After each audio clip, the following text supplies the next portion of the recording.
dirigente do MST, vai fazer a última exposição. Boa tarde, companheiros e companheiras. Virou uma alegria, uma satisfação poder estar aqui hoje, nesse debate, e aprender com o processo e a discussão.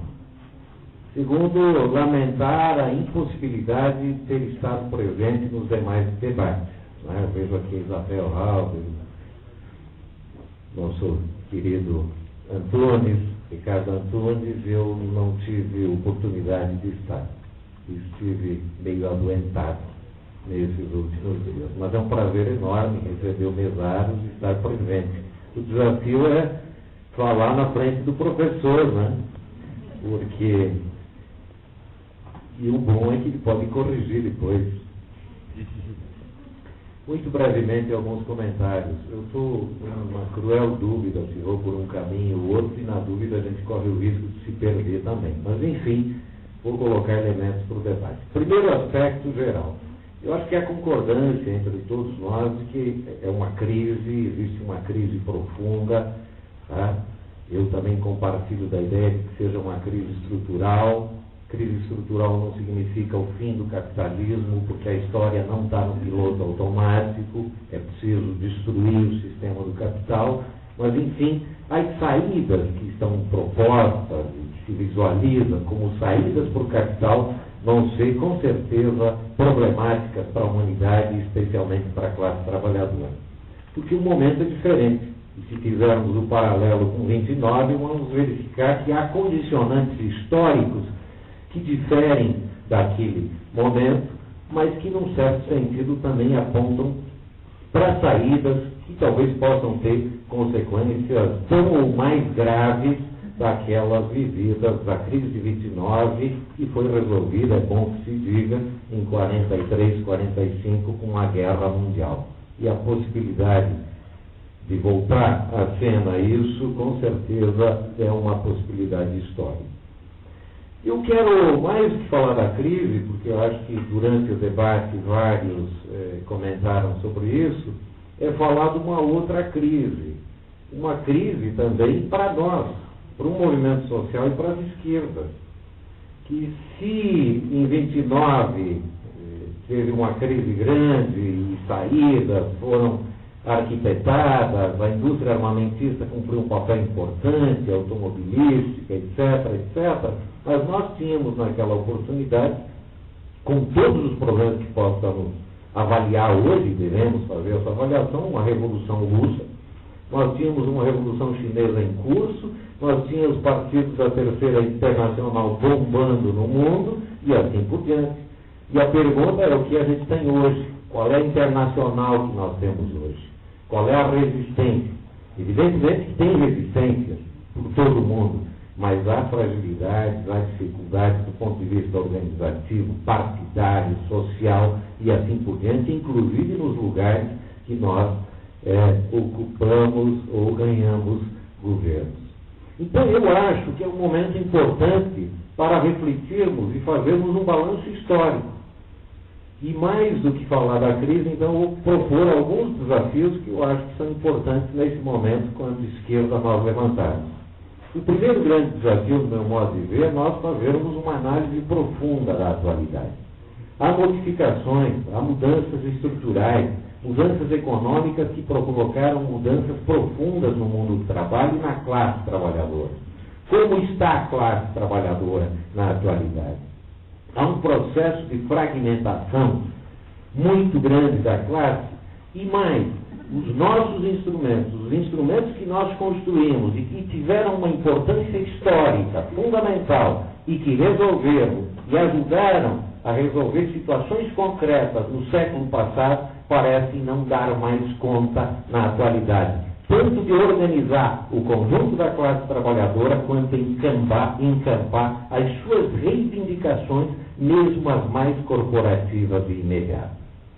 Portanto, fazer uma interpretação profunda desse momento histórico é uma tarefa fundamental. Porque a partir da interpretação das mudanças havidas, do que é a classe hoje, ou o que são as classes, é que nós vamos também poder discutir qual é a estratégia política que nós precisamos para o próximo período. O segundo capítulo é nós fazemos um balanço histórico profundo das experiências construídas, inclusive as experiências socialistas. Quais foram os erros que foram cometidos historicamente? Evidentemente que quais são os acertos também, porque não dá para colocar simplesmente na lata do lixo a história. Entretanto, é preciso fazer um balanço para verificar, na atualidade, se ainda, se todavia persistem e continuam vigentes as formas, inclusive organizativas, estratégias, etc., que foram usadas com sucesso em determinado momento histórico, mas que, no meu modo de ver hoje, já não resolvem o nosso problema na atualidade. Então não se trata de colocar na lata de lixo toda a construção teórica que buscou interpretar um momento histórico concreto e dar respostas a ele. É preciso estudar. Entretanto, esse momento histórico que nós vivemos, a atualidade que vivemos, exige uma reinterpretação de novas respostas. Do ponto de vista teórico, do ponto de vista organizativo, do ponto de vista político. Um terceiro aspecto é colocar em questão, no nosso caso brasileiro, mesmo a própria estratégia política. E aqui eu vou falar muito pessoalmente, há muita contradição e há muito debate na esquerda em geral. Mas qual é a estratégia política que guiou as esquerdas ou que foi hegemônica no último período? A estratégia democrática popular, a ideia de fazer a luta social com a luta institucional, vou trocar de mão, né? A luta social na esquerda com a luta institucional, né? Com medidas anti-imperialistas, antimonopólicas, antilatifundiárias, etc., para resolver as tarefas em atraso, né, do capitalismo brasileiro que a burguesia não conseguiu resolver e que um projeto democrático e popular deveria resolver, para aí sim abrir caminho então para a construção do socialismo. Bom, é essa estratégia que é a hegemônica hoje em todos, ou na maioria dos instrumentos políticos desse nosso país, e na esquerda em geral. Evidentemente que há contestações, há críticas, mas é essa que foi construída. Bom, essa estratégia continua vigente? É atual essa estratégia? Tem tarefas em atraso para serem desenvolvidas? Ou o capitalismo já resolveu, e o próprio governo Lula, num certo sentido, já resolveu uma série delas? Vou dar um exemplo da agricultura, que hoje nós não enfrentamos mais o latifúndio produtivo, embora ele exista ainda, mas nós estamos enfrentando o capital financeiro. Ou seja, para fazer a luta com o capital financeiro, a gente não precisa vir mais na Bolsa de São Paulo, como já tivemos que vir em outros tempos. Basta ocupar as áreas, porque o agronegócio é comandado pelo grande capital financeiro à escala internacional. Então não foi nós que escolhemos isso, né? Foi a própria realidade que nos colocou essa condição. E isso tem um elemento positivo, porque pelo menos desnuda ou tira a nuvem de fumaça que de certa forma escondia, né, a profundidade das relações capitalistas e criava algum tipo de ilusão em alguma reforma agrária distributiva, produtivista, para resolver, né, as contradições, né, do nosso passado. Bom, fazer a luta pela terra e pela reforma agrária hoje é enfrentar o grande capital. Então, essa estratégia que foi construída continua vigente? Essa coisa na esquerda, que é um terceiro aspecto, quarto, que eu quero destacar aqui, da separação da estratégia e da tática. E a separação se dá não só na estratégia e na tática, né? A tática é uma coisa, a estratégia é outra. Ou o movimento social faz a luta social, o partido político faz a luta política. Essa separação da luta política com a luta social, que historicamente se fez e se faz, porque Nós temos o quê? O instrumento político e o instrumento político, suas ramificações sociais. Né? O instrumento político, partido, é o partido da revolução, da luta política. O movimento social faz a ponte entre a estratégia política e a realidade socioeconômica mais imediata. Particularmente, eu tenho vários questionamentos a isso. Porque quando a gente separa a luta política da luta social, ou o movimento social, o movimento reivindicatório cai num economicismo muito grande e, por outro lado, o instrumento político, por vezes, se burocratiza, porque não tem nexo e realidade, né, com a realidade concreta e objetiva. Eu brinco com a nossa companheirada, que acho que foi a esquerda que inventou os transgênicos, né? Se nós não podemos discutir com clareza o projeto político com a classe trabalhadora, o nosso projeto, com quem que a gente vai discutir? Nós temos que dar voltinhas para discutir com a classe o nosso projeto político, o projeto de superação da lógica do capital. Nós não podemos falar de socialismo diretamente, a gente tem que ficar criando subterfúgios. Na agricultura, nós aprendemos, se você quer colher abacate, você tem que plantar abacate. Não adianta plantar limão e querer colher abacate. Mas acho que a esquerda, em geral, às vezes planta o limãozinho e vai escondidinho de noite, botar o genzinho do abacate, longe da classe, para ninguém perceber.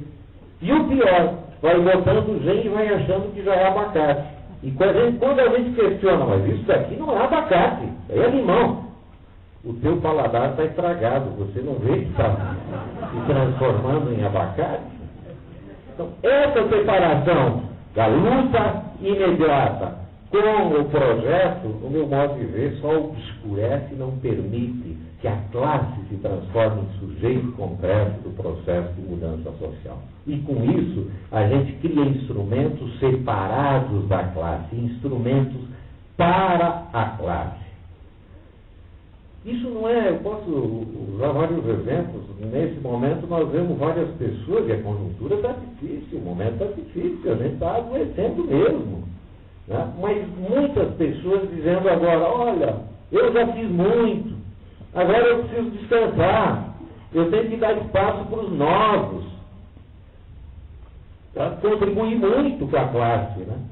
Eu brinco, só falta mandar conta pelo tempo de serviço prestado à classe, né? Porque é uma espécie de se colocar fora da classe, de contribuir pela classe, cansei de contribuir pela classe. E a classe não deu nada para você, não?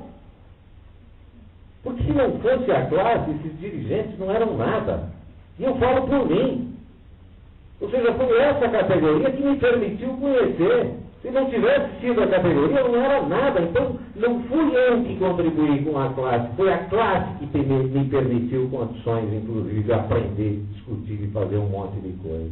Então, esse tipo de metodologia, tanto de separação daquilo que a gente quer no futuro, aí o socialismo vira um horizonte utópico. No horizonte nós somos socialistas. E você separa o cotidiano, aquilo que faz agora, daquilo que quer lá.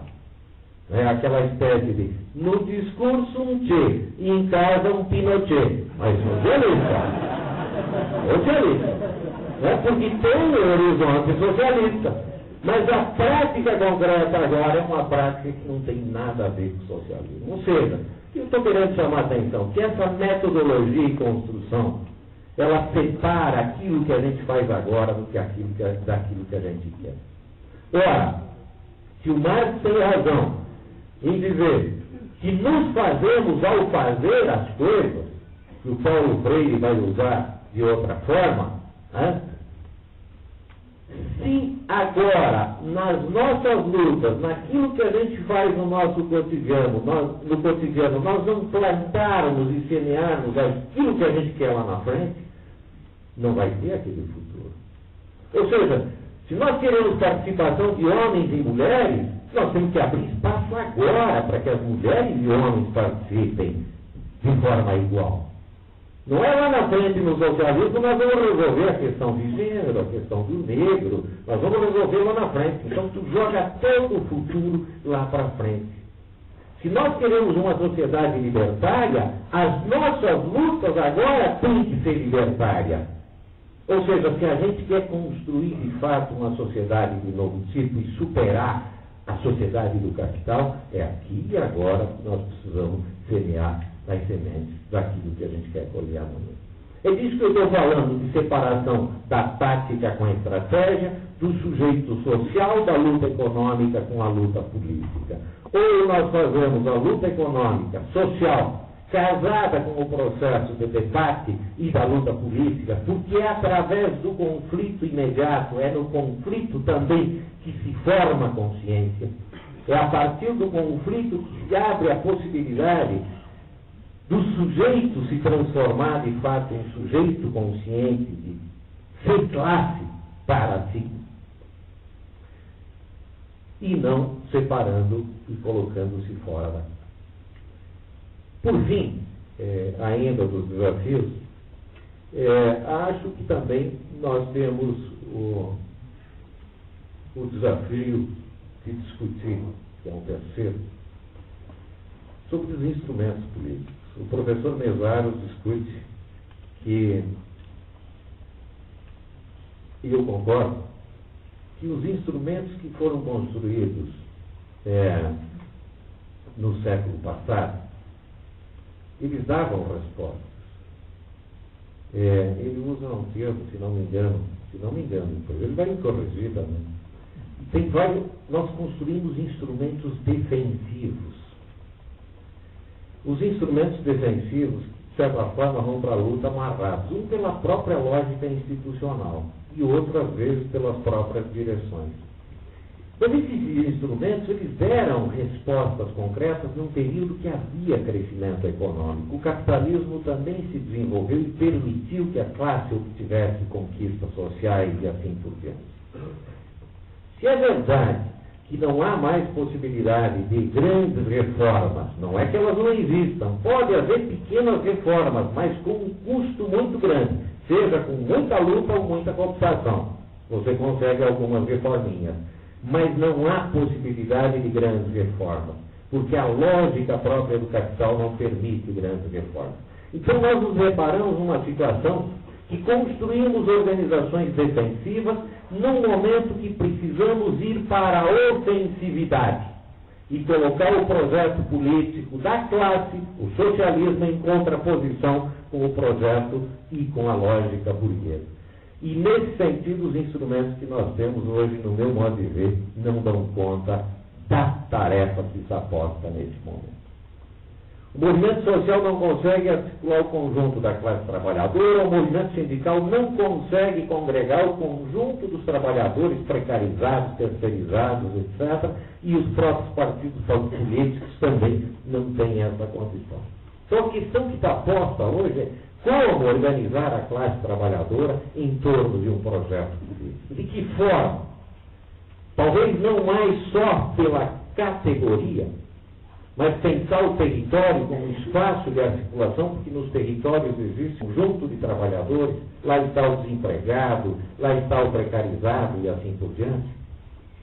Isso está posto para nós nesse momento. Não estou querendo, você pode perguntar assim, mas e qual é a organização que eu quero me filiar nela agora?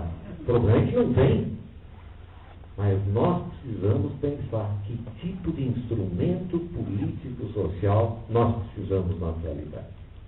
E aí entra o debate de novo. Não basta também aqui nós aprovar. Saímos aqui com um novo instrumento político, angariando apoio aí por fora. Qual é o método de discussão?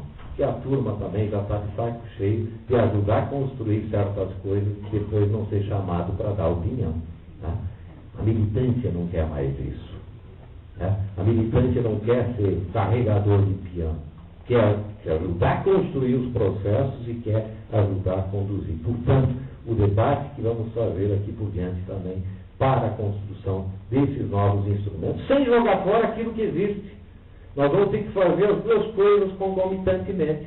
Ou seja, fortalecer aquilo que existe, dar força ao que temos, porque é o que temos, o novo não vai surgir do nada, vai surgir do que existe, e ao mesmo tempo discutir a possibilidade de construir novos instrumentos políticos. Por fim, então, eu acho que o desafio também de qual é o projeto que a gente quer e como insere a militância mesmo. A lógica burguesa e o mundo do capital e o processo de aceleração da circulação de mercadorias e produção de mercadorias de uma forma alucinante, coloca para a classe trabalhadora um ritmo alucinante. E, num certo sentido, nós também de esquerda estamos metidos muito num conjunturismo, né, tentando dar respostas imediatas, e a gente chega agora, olha, nós estamos em agosto, cansados, arrebentados, e o pior, tu olha para trás, parece que não sobrou nada. Né? É o cachorro correndo ao redor do rabo e parece que não tem perspectiva de avançar. Né? Por outro lado, também vamos nos embrutecendo entre nós. Tá? O cuidado com a militância, o cuidado com o companheiro, com a companheira, vai sendo deixado de lado. Tá? Eu imagino a nossa militância sisuda, brava, nervosa, tentando convencer outros de que o nosso projeto é o melhor. Eu fico olhando, por assim, o povo olha para nós, esses caras aí são os portadores da nova sociedade, estão fora, né? Bravos, nervosos. Então, como que a gente constrói um processo de militância e participação efetiva, que a gente viva esse tempo histórico? Evidentemente tem que fazer lutas radicais e a raiz, mas sem perder, né, a capacidade de olhar para o nosso companheiro, para a companheira, para a família e assim por diante. Porque, afinal de contas, revolução não se faz com máquina, né? Se faz com seres humanos e para libertar o ser humano.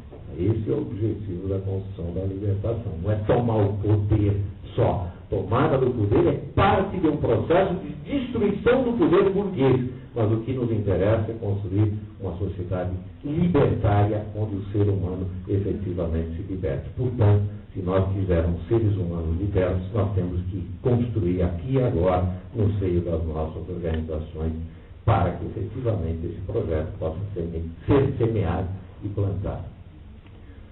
Bom, são algumas questões, terminou o tempo, para a gente debater, evidentemente, muito limitadas, mas para colocar em debate e para a gente discutir conjuntamente com as muitas opiniões e encontrar os melhores caminhos. Eu acredito que essa crise abre portas e nós temos que aproveitar as portas que estão abertas nesse momento para fazer tudo isso, mas, acima de tudo, fazer muita luta social, porque não tem mudança sem luta social. Muito obrigado.